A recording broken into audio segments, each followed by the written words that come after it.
Good evening everyone, welcome to study with Sumita. आज मैं आप लोगों के लिए बहुत ही मोस्ट इम्पोर्टेंट क्वेश्चन लेकर आई हूँ हमारे भारतीय इतिहास, आधुनिक इतिहास से रिलेटेड, जो कि आपकी सभी परीक्षाओं के लिए बहुत ही महत्वपूर्ण है। और ये वह प्रश्न हैं जो बड़ी बड़ी परीक्षाएं यूपीएससी, यूपीपीसीएससी, एसएससी और बैंक एग्ज़ाम, जो भी महत्वपूर्ण एग्ज़ाम है उन सब में ये क्वेश्चन बार बार रिपीट हुए हैं। इस वजह से इन क्वेश्चनों को मैं सिलेक्ट करके आप लोगों के लिए लेकर आई हूँ।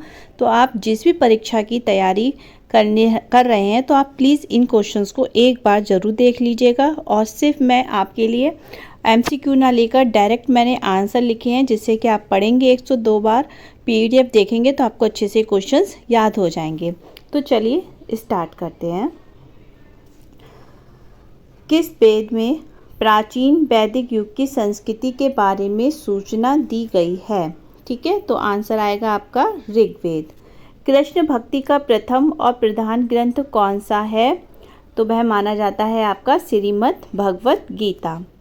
आरंभिक वैदिक साहित्य में सर्वाधिक यानी कि सबसे ज़्यादा वर्णित नदी कौन सी है? यानी कि जो हमारा वैदिक साहित्य है उसमें सबसे ज़्यादा किस नदी का वर्णन किया गया है? तो वह किया गया है सिंधु नदी का। ठीक है।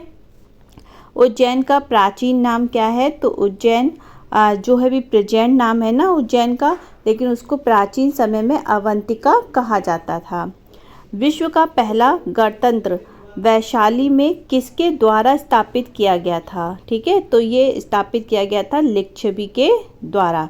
अब यहाँ पे क्वेश्चन ये से भी पूछा जा सकता है आपसे कि विश्व का पहला गणतंत्र, ठीक है, जो है लिच्छवी में कहाँ पे स्थापित हुआ था? तो ये वैशाली में स्थापित हुआ था। ठीक है, तो दोनों तरीके से क्वेश्चन आपके आ सकते हैं।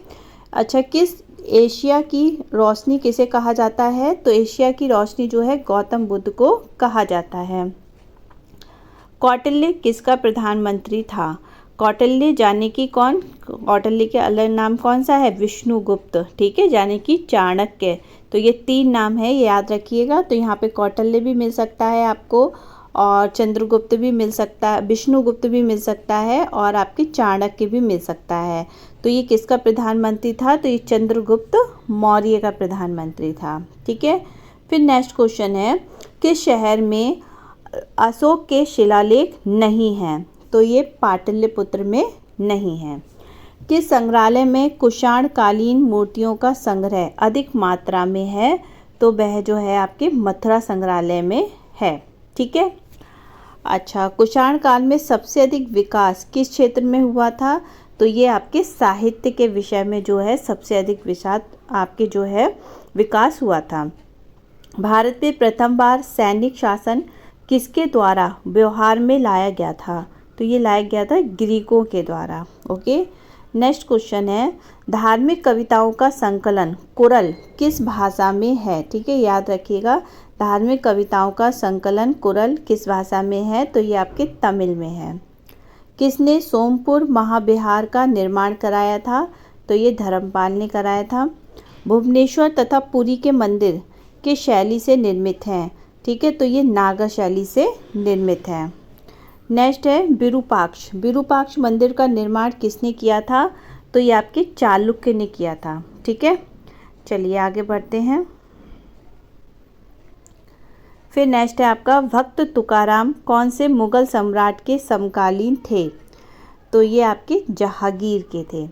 अष्टप्रधान मंत्री परिषद किस शासक के शासनकाल में थी? तो ये शिवाजी के शासनकाल में थी। ठीक है, और भारत में डाक व्यवस्था शुरू करने वाला ब्रिटिश गवर्नर जनरल कौन था? तो ये था आपके लॉर्ड डलहौजी।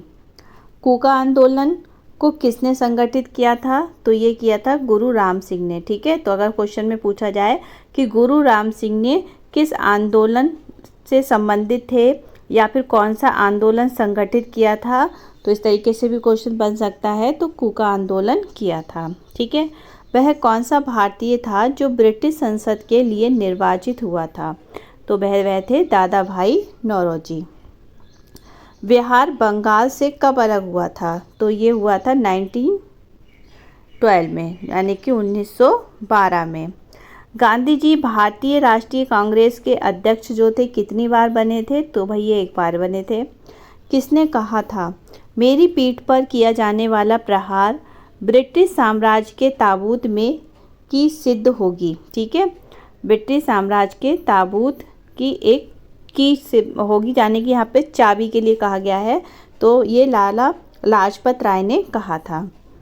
1923 ईस्वी में चित्तरंजन दास और मोतीलाल नेहरू ने कहा स्वराज पार्टी की स्थापना की थी? तो कहाँ की थी? ये इलाहाबाद में की थी। ठीक है, अब क्वेश्चन में ये भी पूछा जा सकता है कि चित्तरंजन दास और मोतीलाल नेहरू ने किस पार्टी की स्थापना की थी? तो आप बताएंगे स्वराज पार्टी की स्थापना की थी। ठीक है, फिर नेक्स्ट क्वेश्चन है भारत में साइमन कमीशन के बहिष्कार का मुख्य कारण क्या था? तो इसका कारण ये था कि इसके जो जितने भी सदस्य थे वह सारे सदस्य जो थे अंग्रेज थे। ठीक है, करो या मरो का मंत्र किसने दिया था? तो ये महात्मा गांधी ने दिया था। काकोरी ट्रेन डकैती कांड के नायक कौन थे? तो राम प्रसाद बिस्मिल थे। ठीक है, फिर नेक्स्ट क्वेश्चन है गीता रहस्य नामक ग्रंथ किसके द्वारा लिखा गया था? तो ये बाल गंगाधर तिलक के द्वारा लिखा गया था। फिर लास्ट क्वेश्चन है आज का राजनीतिक स्वतंत्रता राष्ट्र की प्राणवायु है, ये कथन किसका है? तो ये अरविंद घोष का है। देखिए, अगर क्वेश्चन आपको अच्छे लगे हो, वीडियो पसंद आई हो तो प्लीज़ ज़्यादा से ज़्यादा लाइक करिएगा, सब्सक्राइब करके ज़रूर जाइएगा और कमेंट में बताइएगा कि कैसा लगा। तो मैं आपके लिए आज 30 लेकर आई हूँ, तो कल और ज़्यादा क्वेश्चन सेलेक्ट करके लेकर आऊँगी अच्छे। तो आप प्लीज़ ज्वाइन कर लीजिएगा मुझे और बताइएगा कमेंट में वीडियो कैसा लगा। तो कल फिर मिलती हूँ नेक्स्ट वीडियो में, तब तक के लिए बाय बाय, थैंक यू।